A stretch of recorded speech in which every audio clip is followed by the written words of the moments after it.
Welcome back to the Gabe and Shey Podcast. I'm Shey. And I'm Gabe. And we're back. Today, we're actually going to be talking about, we're doing something a little bit different. We started last episode, and this time we're going to change it up a little. Instead of do you remember or anything like that, we've had questions written out for us that says, it's more like, what would you do in certain situations? So we're going to answer that, and basically our answers are going to come from who we are, our character, our personality. Oh, that's scary. It is scary. It's kind of a nightmare. It's a little bit of a nightmare. And I can't wait to share this nightmare with you. And we think it might be actually funner. And it's going to give us an opportunity to talk about some things as we go along. So hopefully the entertainment value skyrockets. Yeah, it'll be like a game show where nobody knows the rules. I don't think it's going to be like a game show. However, it's zero planning. So what you're getting is fresh, authentic responses to these questions. And we have not gone through these questions. We have not prepared any answers. So it really, I don't like this game. You're truly getting spontaneity with this. And yeah, so you ready to get started? I think so. Yeah. Okay. I think you look great today, by the way. Thank you. I think you look pretty darn great Let's too. Go. I don't have my glasses on though, so you're going to have to read the questions. Who is that on the other side? Who is that? That's not what I meant. I meant for reading the questions. Too late. Wait, you are Gabe, yes, right? I'm pretty with glasses. Her glasses on. So the first topic that we're going to cover is... Am I crying? Because I was laughing a lot. The fear of looking dumb. I'm having that right now. The fear of looking dumb. No, you could never possibly, by the way. You're too pretty. So the first question is, if you suddenly froze up mid-presentation, how would you recover gracefully? The honest answer to that is I probably wouldn't recover gracefully, but in like my wild imagination, I would just like tap dance for a second and then suddenly remember my next line and get back into it. Yeah. I think I would just run right off a stage. I would just leave. No, that's not true. If I froze up, which honestly, it has happened. This experience actually has happened to me. And frankly, when it's happened, it takes less than 10 seconds for me to gain my bearings. Well, in these cases that it's happened to me before, but man, 10 seconds is a long time when you're standing up in front of a bunch of people. And when a bunch of people are like holding their breath, waiting for that next. Like it's a pause that I purposefully did. Wait, if only it was like some type of cliffhanger. No, it's not any type of cliffhanger. That would be an excellent way, in my opinion, of how to handle a situation, to allow yourself to take that pause and maybe not play it off as a purposed pause, but to just make some eye contact awkwardly with people and let everybody feel it with you. All I know is that it could definitely be embarrassing, and a lot of it has to do with mindset and how you look at things and how you look at when you become humiliated or when you become embarrassed, right? Although I think a lot of these are going to cover that. So we'll have an opportunity to cover it again. Next question is, imagine realizing your clothes were on backwards halfway through a public event. What's your next move? I know her striptease. Yeah. Let's go. No, I was thinking back to like junior high when we purposely wore our clothes backwards. Oh, not we. Don't give me this we. This guy didn't do it. No. Well, maybe you're crazy we, but yes, not all of my crazy friends, we did. Yeah. So in real life, clothes are on backwards. First off, with the things that I wear today, this would be an interesting look. First off, I don't even know. I don't know how I could do it. I feel like I could actually have that happen. And honestly, especially if you're in a hurry, if I'm already out in public, I think I would just kind of have to go with it. Roll with it. And you'd be like, oh, it's National Crisscross Day. Didn't you know? That would be her. National Crisscross Day. Yeah. Yeah. I don't think so. Well, okay, I'd run into the bathroom and change. Yeah, I would. Lame. That would no bathroom. I'd run behind a tree. There we go. You spice it up. Yeah. I think also if somebody, well, first off, it would probably take someone to point it out to me because I'm oblivious to what I look like while I'm in the moment in public. Yeah. I feel oblivious to it. So it would take somebody to be like, hey, what's going on here? Right. And I'd be like, what? And I'd look down. And of course, it's the stitching that you'd see, right? If it was on backwards or something. Oh, that's you might inside see out. The stitch. No, that's inside out. Oh, this is backwards. Backwards, not inside out. Oh, see, I wasn't critical enough analyzing this question. Duh. I messed this Gabe. whole thing up. I think we should move on. That's what I think. We really should. Yeah. You're at an event and a joke you've made has completely bombed. This has never happened. Never happened. How do you handle the silence? I usually just like laugh really hard by myself. And then kind of like look at everybody else and go, no, yeah, no, me, you, me. She literally does this. And I'm not kidding. It takes away all of the lameness of whatever joke she made. Because she really does a good job of just like running with it. Just being like, I guess I'm the only stupid one here, or you're all stupid. I don't know which one it is. Yeah, I don't know. I think that if I do crack myself up though, way more than I make other people laugh. You tend to crack yourself up quite a bit, actually. Yeah, I'll hear laughing in the house out of nowhere, and I'll think she'll be watching something on her phone. No. She'll just randomly start laughing. So if I were to crack that, I have done this, cracked a joke, and I'm a pretty funny guy. You're a pretty funny guy. I'm not bad of a funny guy. Your mom texted me, by the way. It's funny because she called today. She called me today to tell me that she texted you. She's going to hear this. Thank you. I love you, Mom. She texted me. She's like, you're a funny guy. And I was like, what? Thanks. I'll tell you the story later, but she did tell me why she said that. Okay, that's good because now I know because Mom told me I'm a funny guy. So I'm a funny guy. You are. But apparently not at all the time, right? I might crack a joke and, it's funny. I think... That is funny. Stop. I think that sometimes if somebody doesn't get my joke, I judge them. I don't think I do it on purpose, but I suddenly am like, ooh. You don't judge yourself like, well, I should have told that joke a little better. Listen, if there's 3 people that don't laugh, okay, that I get. Then I'm all over myself. But there's 1 person out of 3 that's just nothing. I'm like, ooh. Okay, yeah, I could see that like in a group of people, how you'd kind of feel like, sorry for you. Yeah, right. I'm hilarious. I don't just feel bad that you can't see that. Yeah, I got a card that says it and everything. Yeah, that would be tough to handle though. You just got to roll with it though, right? You can't be crybaby about you walking all over your own words, right? You got to roll with it. You have to be able to take it. And if anything, be grateful that it happened. Because I think messing up in front of people actually get you closer with that person. I think it develops relationships to humiliate yourself in front of somebody else. Not like full blown humiliate yourself, but be human, make mistakes, look flawed. I think all of that works out perfectly. Yeah, you and I have talked about a few celebrities that we actually kind of admire for being able to be humble. Justin Timberlake, let's go. Being able to be humble and Natalie be goofy Portman, about themselves and like Ariana Grande, Ryan Reynolds. Why? What are you talking about right now? I'm talking about all of my favorite superstars out there that humiliate the crap out of themselves. It endears them to me. I love it. I think it's like you've got all this fame. Why not make fun of yourself a little bit? Yep. And have fun with it. And these people have absolute fun with it. And I adore them for it. I adore them for it. They deserve every bit of their fame. Yeah. If I was famous, that's how I would want to be. That's how I'd want to be. Oh, don't worry. You'd be humiliating yourself all over the place if you were famous. I would. I just need more fame. Just more fame. More fame. Picture this. Your zipper is down on stage and you just noticed. What's your immediate reaction? Running off the stage. That'd be so embarrassing. You wouldn't stand in front of the crowd and go into the Peter Pan stance? No. And just be like, I just noticed something, everyone. No, I would be I want to super bring mortified. everyone's attention to it because that's where my attention is right now. And maybe we should do something about it.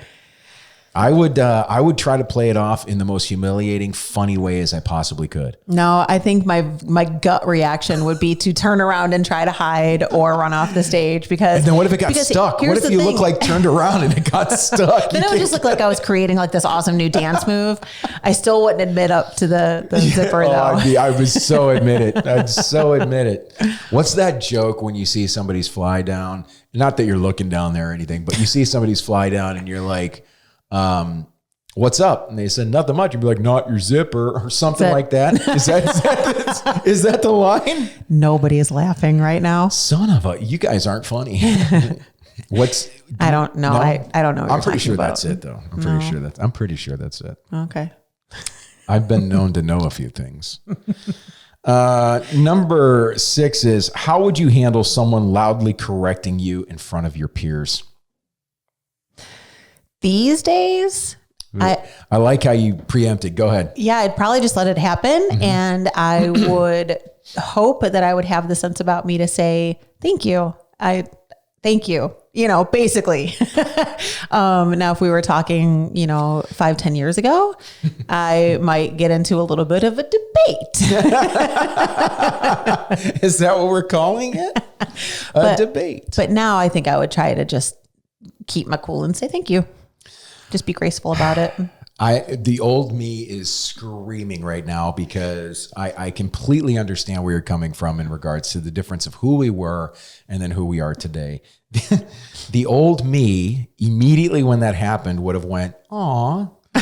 That's just so true. It is true. And because anytime somebody loses emotional control or somebody needs to be right, I kind of went into that total make fun of and treat them less than kind of thing. Yeah. Are we talking about somebody who's like screaming in your face to correct you, or somebody who's just like, hey, I don't think so. You got that wrong? No, I think they're just adamant, like, no, that's not right. Oh, okay. You're wrong. What you're telling other people right now is wrong. Mm-hmm. And you just got to be like, well, you don't have to be like, aw, you need to be right.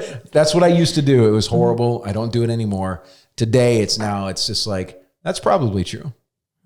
Isn't that interesting? Isn't that interesting? We learned over time, much time, that having an I know mentality really crushes us. I mean, it stops us from growing. It stops us from being human, and the good kind of human. And so when someone is still addicted to that, mm-hmm. it's really actually an addiction. And so today, the person I am today has compassion for people like that, who are very adamant about being right, because quite frankly, in my mind, it's not their fault. It literally is an addiction. It's a disease. And until you know what it's doing to your brain and how to understand why that's affecting your learning or lack thereof, you wouldn't know. And so why would I tear them down because of something they don't even know? Yeah. It's so much funner to do it the other way. Well, but I feel so much better by doing it this way in public. With me saying thank you to somebody, even though maybe I don't agree with what they're saying, maybe I don't fully want to acknowledge what they're saying. Me saying thank you still brings an opening in my mind. Yeah. That now my mind is actually thinking about what they said. Sure. Now it's actually mulling it over and like trying to, okay, what am I missing here? What can I take from this? So if they're being right, you're just like, thank you. And yeah. Well, I try.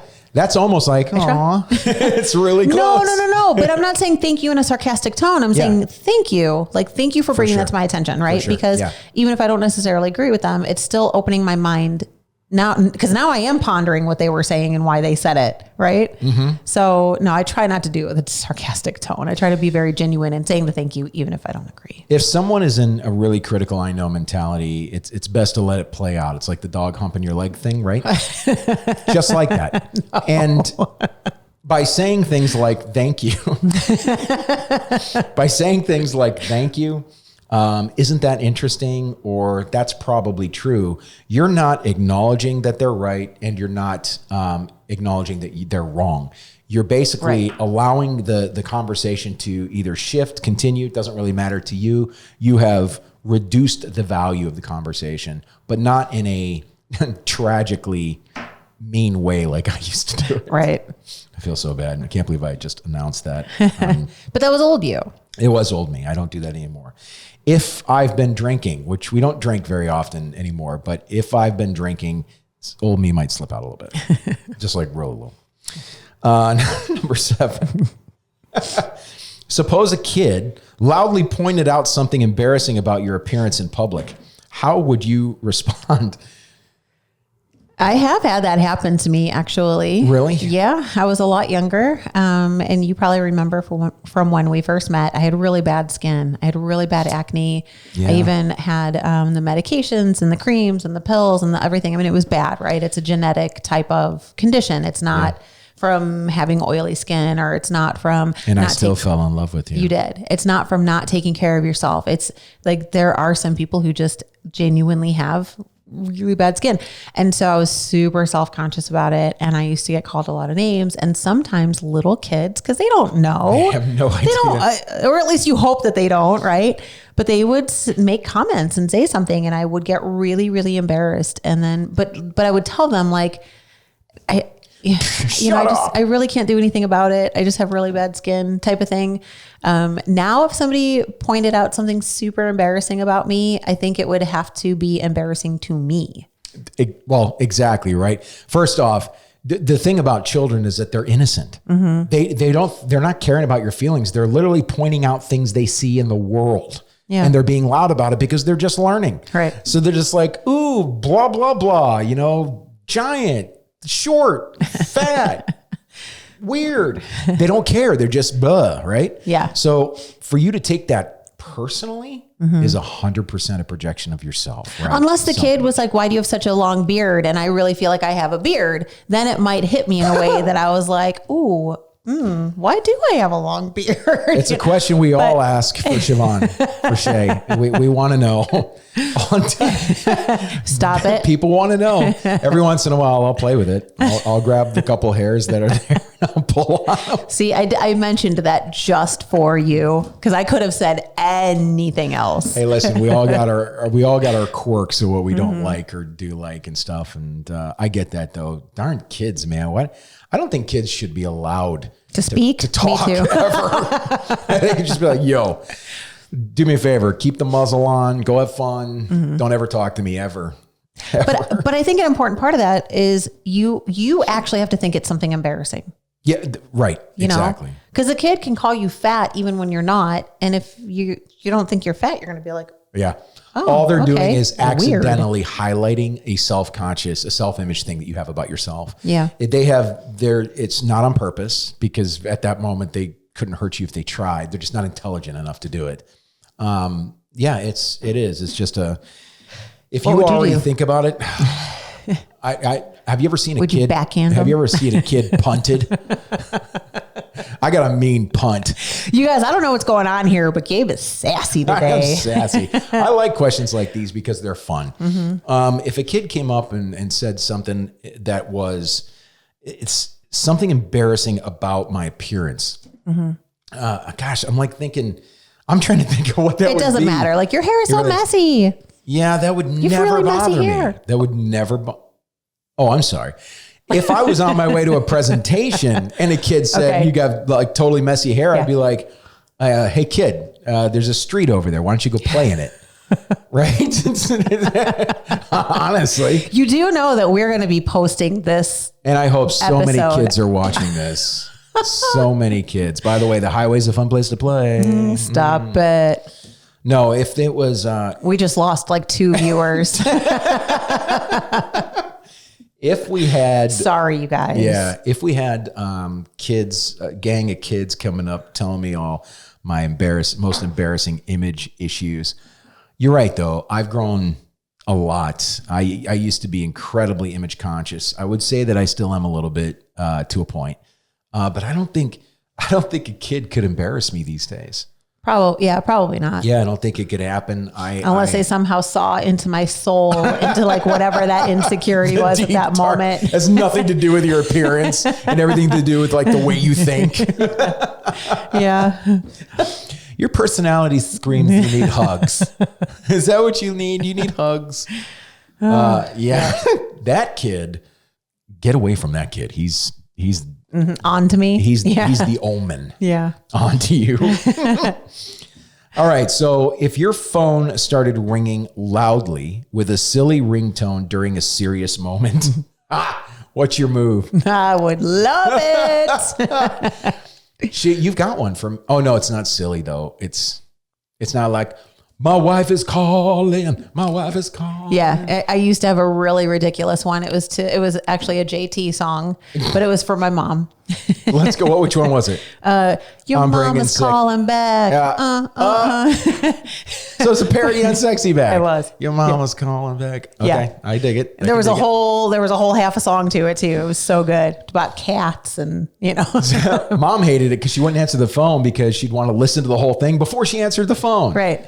But do you remember back in the day, like they don't have fun ringtones like that anymore? I feel like. Here's the thing. Remember when you had to pay like 99 cents for a ringtone? Speaking, you'll age us. I remember Nextel. I didn't say I remember. I said, do you remember? No. What are you talking about? No, I don't remember that. So one of the things I never really got into was the special ringtones. I think I might have did it for like literally half a second and was bored with it immediately. That being said, anytime someone else's ringtone went off and it was weird and funny, I would be laughing my ass off, especially if it was like random, like the Star Trek theme for Mom or something like that. Who is it? It's my mom. You're like, what? Yeah. Things like that. And I think that would be, I keep my phone on silent like almost all the time now, just due to my profession and stuff. And when I'm home, I'm off. And now my do not disturb, the only ones that are allowed through are my kids and sometimes Shay. But just in general, yeah, I wouldn't even have a ringtone. I wouldn't even be able to listen to it. Mine would be more like the alarms. If I could have like a random alarm go off every time and it was random and crazy and funny and weird. Like random going off at random times? No. Or what would be the point of the alarm if it's going off? I'm just clarifying. It is an alarm, I guess, technically, but no, an alarm is when I set where I choose the time, Shay. Well, you kept saying random alarm, so I meant random, the randomness of the ringtone. The ringtone, thank you. Random ringtone of the alarm. She's on top of it. If you guys want to talk about semantics, I just want to understand semantics. Okay, so what? So if you had an alarm that you would set, take my money. Literally take my money. If I had a phone, then I could choose. Like just hit one button and it gives me a random funny alarm every single day, I would pay for it. Oh, like it chooses the noise that it makes every single time. Every single time. That would be fun. See? Yeah. Business idea. Who's in? I would pay for that. Let's go. Take my money. Yep. Random alarm sounds. I bet it's already out there. I bet there's 18 apps that already have it out there. Probably. We just haven't searched for it. Well, all right. That's on my to-do list now. Just check that off as getting it done. All right. How do you handle confidently giving completely wrong information publicly?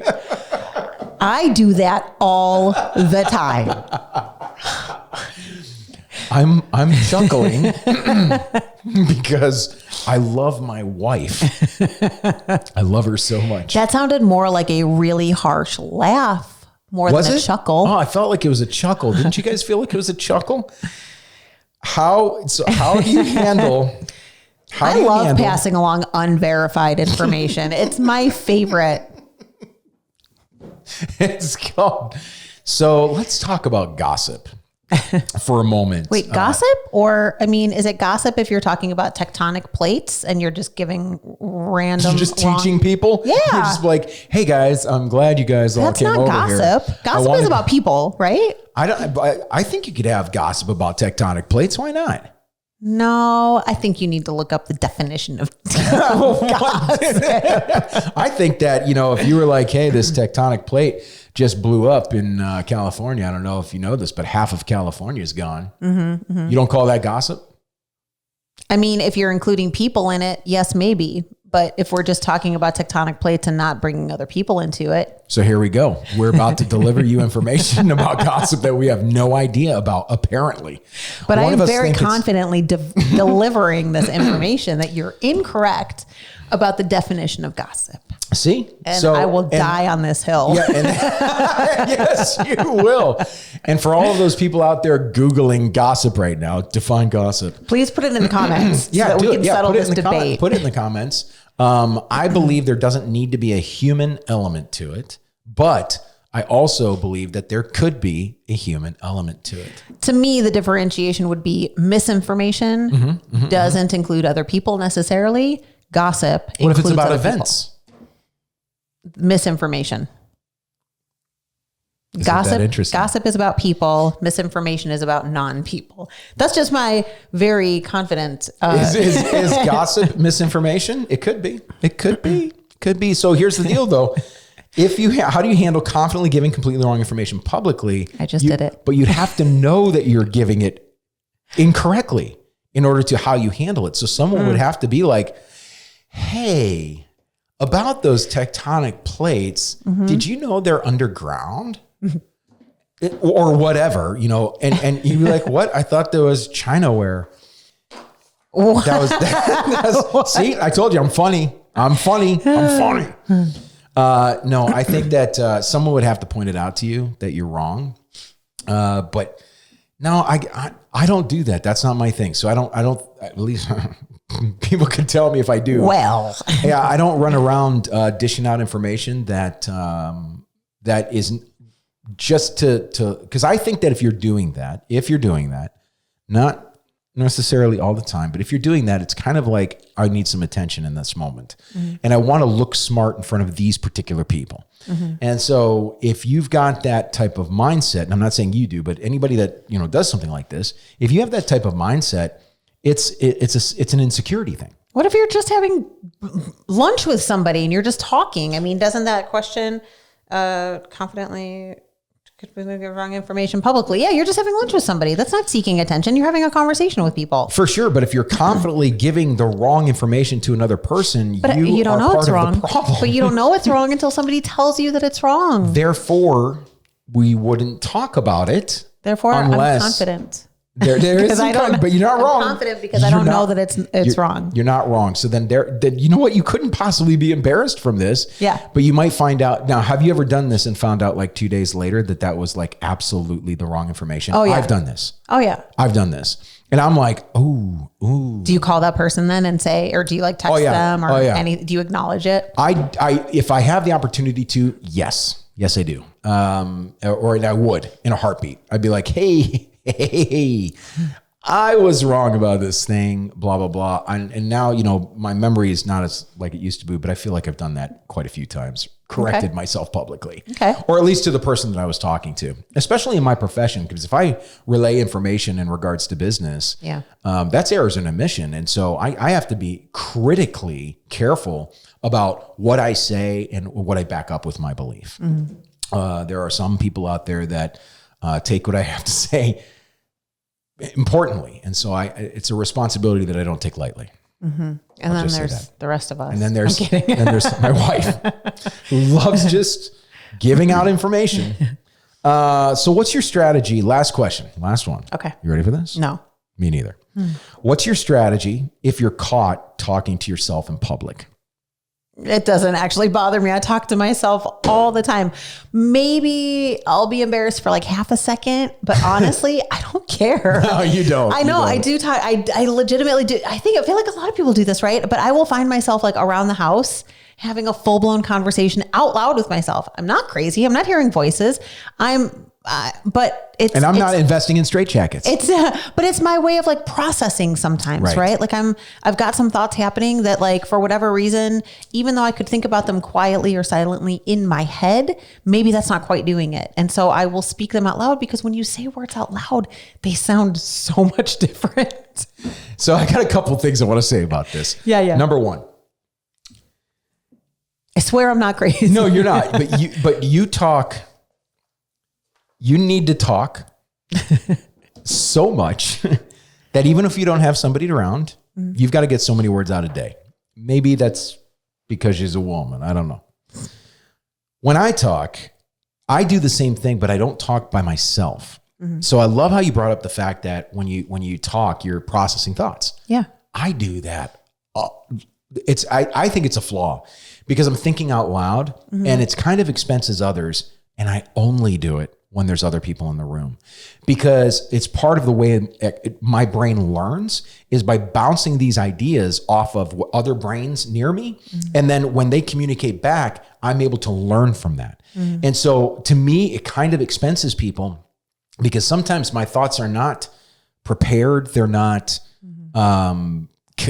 connected is the wrong word, but they're just not prepared. And so they're very random. And sometimes I can come off not like I mean to. It's just part of my learning process. So I've been actually trying to shape that a little bit better so that I don't think out loud as much. I kind of keep it inside because I just don't want to expense people around me. I think doing it by yourself, I do that all the time, but in my head. Right. I was going to say you process silently in your head. I do that too sometimes, but I do frequently have full-blown out loud conversations with myself, because I'm literally like examining every angle, every aspect, trying to really delve into something from all sides, and it's, I don't think I'd find it weird. I don't think I would have found it weird if I didn't deal with someone with acute schizophrenia. I think because of that experience, I have a different take on talking to yourself. Well, in that regard, I think that... And I don't want to dive into that. I'm just... Yeah, but I think that somebody like that might be having only half of the conversation. Oh, okay. And maybe they feel like they really are getting feedback from outside of themselves. Sure. Whereas with me, I don't believe that there's another person giving input. It really is me giving all of the input, no matter how good or bad it is. I can appreciate that. Yeah. Okay. So I don't know if that's a difference, but... All right. Well, leave your comments about what gossip means in the comments for us. And, but yeah, this is it for today. We're going to kind of keep this format going because we think it's a little bit more fun. And as we do it more often, we'll be able to be probably a little bit more clear with some answers. And I appreciate you guys, going along for the ride. Yeah. But yeah, otherwise, you've been watching Gabe and Shey. My name is Gabe. I'm Shey. We'll see you next time. Thanks.